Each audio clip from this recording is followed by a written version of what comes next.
bonsoir monsieur, bonsoir et bienvenue si vous nous rejoignez à l'instant sur Télécad. Vous avez rendez-vous avec l'information. La délégation du Comité international des Jeux de la francophonie continue sa série de visites et d'inspections des structures culturelles, artistiques et sportives de la capitale. Ce matin, la délégation s'est rendue à l'université de Toukra pour évaluer les installations du site universitaire. Ils ont été suivis dans ce déplacement par notre reporter Innocent Kilayo, dont voici le reportage. La visite de la délégation du Comité international des Jeux de la francophonie porte essentiellement sur le site universitaire de Toukra. Ce site est retenu dans le dossier présenté par le Tchad au CIJF. C'est pourquoi Maman Lawan Seriba et la délégation qui l'accompagne sont allés inspecter les installations du dit site. Pour le ministre de la Culture, Kayar Oumar Defala, le site universitaire de Toukra a une capacité d'héberger 720 participants. Son restaurant peut offrir 2500 plats de nourriture par jour et l'amphithéâtre peut servir de salle de spectacle au moment des Jeux. Après avoir constaté de visu toutes les installations du site universitaire de Toukra, l'experte culturelle du CIJF n'a pas caché son enthousiasme. Ce qui m'a impressionné le plus, c'était les travaux sur le palais du 15. C'est un bel outil, ça va accueillir plusieurs disciplines. Si le Tchad il sera lauréat pour accueillir les Jeux de la francophonie, on pourra accueillir la danse, on pourra accueillir l'exposition de peinture, sculpture dans la salle du banquet. C'est un espace très généreux et très beau. Après, on a visité aussi la Bibliothèque nationale où il y aura des disciplines qui vont être accueillies, le musée national, et on a visité également l'Institut français, un centre culturel, le dernier cinéma qui a été inauguré, qui est aux normes européennes, qui est de très bonne qualité.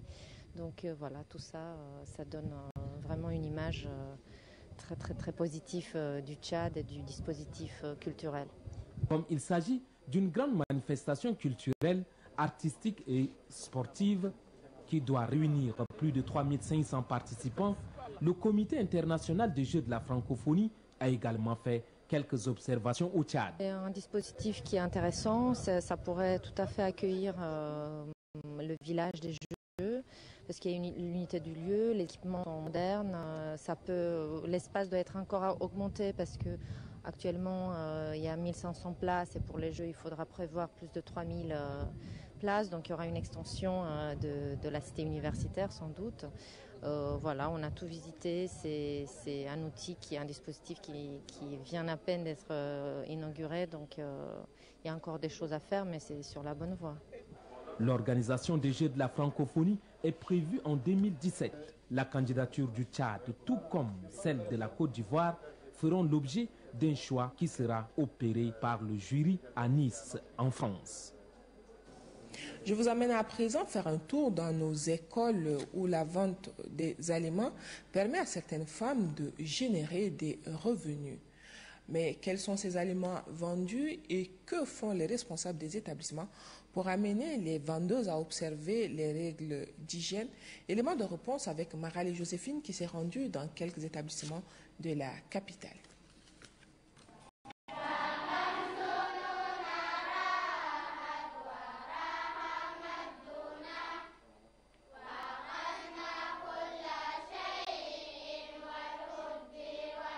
En cette période précise, la rentrée de classe dans certaines écoles primaires de la place est fixée à 7h15. Compte tenu du temps imparti, bon nombre des parents préfèrent mettre à la disposition de leur progéniture une certaine somme. Cet argent leur permet de se prendre en charge pendant les quelques heures qu'ils auront passées à l'école. Ceci grâce aux diverses nourritures et amuse-gueules proposées par les femmes. Pour répondre aux besoins alimentaires des élèves et aiguiser leur appétit, ces vendeuses exposent des divers aliments, à savoir les mangues séchées, les sandwichs, les aliments préparés à base de farine communément appelés dawanké, les sauterelles et bien d'autres qualités qui sont d'ailleurs appréciées par les élèves. Ouais, c'est bon, je vais acheter un bonbon ça à 25, je vais acheter le chewing-gum ça. Là-bas, j'achète le mangue, j'achète les mangues, j'achète le pain. Et je reste comme ça. Quand je suis arrivé, je suis acheté quelque chose à 50 francs. Je n'ai pas de problème. Les directeurs des écoles visitées sont formels quant aux conditions d'hygiène que doivent observer les vendeuses.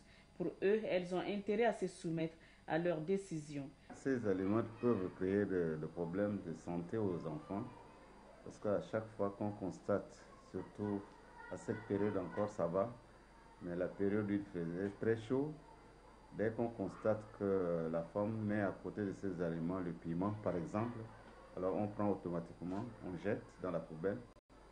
On avait été sensibilisé par rapport à ça avec une équipe de la mairie sur école saine et ménage sain.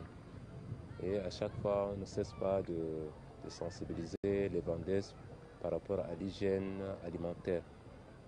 Et on avait également donné des instructions à ces vendeuses de mettre à leur côté du savon. À chaque fois, quand les enfants viennent payer à manger, ils se lavent les mains avant de manger.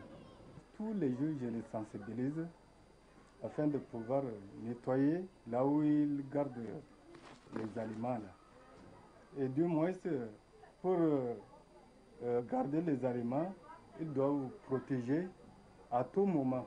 Depuis l'année dernière, nous avions pris une décision en pleine année où nous avions sensibilisé les femmes d'abord à retirer certains aliments qui ne marchaient pas avec l'hygiène par rapport à l'alimentation des enfants. Les vendeuses des aliments dans les écoles reconnaissent que certaines parmi elles ne respectent pas les conditions d'hygiène exigées. Cependant, elles comptent les amener à changer de comportement car la santé n'a pas de prix, soutiennent-elles. D'où la nécessité pour elles de respecter les instructions données par les responsables des dites écoles. Les fins d'année sont considérées comme des périodes de grandes dépenses pour les ménages. Habillements, repas et autres, ce qui ne manque pas de causer juste après les fêtes, donc des périodes de provoquer juste après les fêtes, des périodes de vaches maigres. Notre reporter Ganda Taouamia a fait un tour ce matin au marché central de N'Djamena pour se rendre à l'évidence. Son reportage. Idriss Adoum est un vendeur de tissus au marché central de N'Djamena. Au 10e jour de l'année 2013, ses affaires semblent tourner au ralenti. Comme lui, ils sont nombreux à tourner les pouces dans l'attente d'éventuels clients. Les fêtes de Noël et de Saint-Sylvestre seraient à l'origine de leur galère. Depuis le matin, je n'ai pas trouvé les clients. Pourquoi? Il n'y a rien, pas de l'argent. On a fêté pas de l'argent. Je vends les sleeves, les habits des enfants, les jupons, les soutiens, tout ça. Pendant la fête, on a de l'argent. Maintenant, il n'y a pas de l'argent. Comme moi, là, ça fait aujourd'hui 3 jours. Je viens, je reste seulement comme ça, je rentre. Je n'ai rien gagné. Même depuis le matin, même pas une paille. Je vends des étoffes et des boucles des oreilles. Maintenant, depuis le matin, même pas un boucle des oreilles, même pas une étoffe. Quand la fête, c'était bien. C'était bien, on a bien fait les marchés. Cette situation est durement ressentie par beaucoup de ménages qui jonglent en attendant que la fin du mois de janvier leur apporte le soulagement attendu. On est obligé de venir parce que sans venir au marché, tu ne peux rien aussi avoir. Donc la vie est chère, nous sommes obligés de venir pour chercher certaines choses. Fête de Noël, il faut acheter des habits pour les enfants. Et fête fin d'année, il faut aussi acheter des habits pour les femmes, à manger, tuer des cabris, tout ça pour les enfants. Donc c'est pour ça que la vie est devenue chère. Parce qu'on dépense follement sans aussi comprendre. Parce que au lieu de au moins de faire des gâteaux un peu, on est obligé de faire beaucoup parce que tu sais que Tchadien est solidaire. Ton frère va chez toi, tu ne peux pas le refuser à manger. C'est peut-être ailleurs, mais au Tchad, nous on est solidaires, les Tchadiens sont solidaires. Quand ton frère va, il faut lui donner un peu à manger. Donc on est obligé de dépenser pour accueillir nos parents, nos amis, nos frères. Et en faisant ça, j'ai dit que l'argent s'en va. Parce qu'il y a certains parents qui ont eu à faire des dépenses bêtement sans s'en rendre compte. Maintenant, ils ont des difficultés. Comment on pouvait faire pour finir le bout? On ne sait pas. Si les fêtes de fin d'année sont des moments de se parer des meilleurs habits et déguster des mets délicieux, pour beaucoup, il est indispensable que l'on pense à l'après-fête. Pour ces derniers, les ménages doivent tenir un cahier comptable ou un budget afin d'éviter les désagréments de l'après-fête.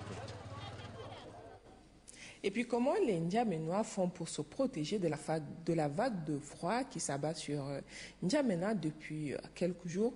C'est le sujet du prochain reportage, un reportage qui vous est proposé par Estelle Abdelkader. Se protéger contre la fraîcheur devient aujourd'hui une préoccupation pour bon nombre de la population en cette période précise.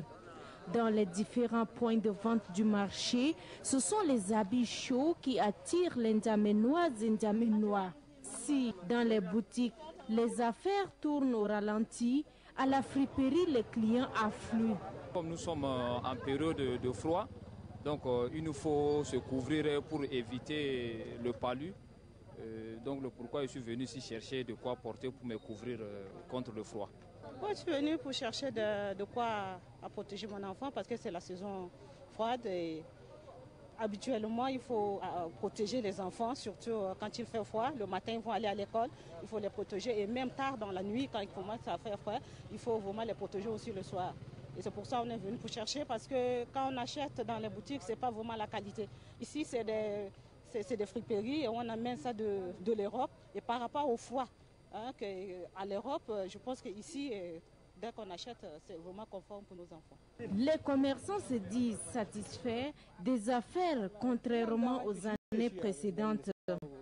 Certains soulignent que les articles proviennent du Cameroun, pays voisin du Tchad. On s'intéresse à présent à la réparation des appareils électroniques. Voilà encore une autre activité, quoique importante, qui vit une période difficile en ce début d'année. La tendance étant d'acheter du neuf à chaque fois qu'un appareil est en panne, n'est-ce pas, à Gandata ou à Mia? Vers leur porte, lorsqu'une personne se dirige, c'est qu'elle a un appareil en panne. Poste radio, téléviseur, lecteur DVD. Ils essayent comme ils peuvent pour donner une seconde vie à certains appareils qui, sans leur intervention, seraient destinés à la poubelle. Le métier, ils l'ont très souvent appris par compagnonnage. Ce réparateur a appris son travail auprès de son grand frère.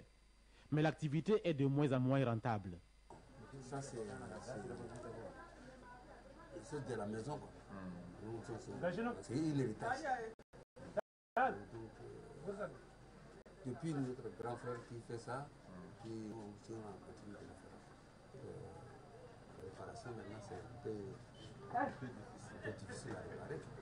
C'est pas difficile mais les gens vont acheter seulement, pas de réparation. Le revenir répare là, il a la. Un autre atelier, même son des cloches. Le temps où les clients se bousculaient en grand nombre est un vieux souvenir. Non, il n'y a pas de clients maintenant. Dans 2 jours, 3 jours, une semaine comme ça, je trouve un client. Comme nous sommes. Pas de l'argent. Avant, il y a du travail, il y a de l'argent. Et maintenant, il n'y a pas d'argent. Pour cet autre réparateur, l'évolution de la technologie et la baisse des prix des appareils expliquent en partie la baisse de la clientèle. Oui, maintenant ça passe, mais comme il y a des nouvelles technologies, comme si on a des trucs déjà, ça garde, il n'y a pas un billet de changer. Il faut absolument que vous ayez payé notre salaire. Comme ce job-là, nous n'avons pas un appareil pour enlever ça. Le recours à la réparation des appareils électroniques n'étant plus vraiment du goût des N'Djamenois, il faut déjà commencer à songer au recyclage des appareils défectueux. Voilà, et c'est la fin de cette session d'information, mais restez connectés sur Télétchad. Mamad Abderrassoul vous proposera dans un court instant l'édition en arabe. Quant à moi, je vous remercie pour votre attention.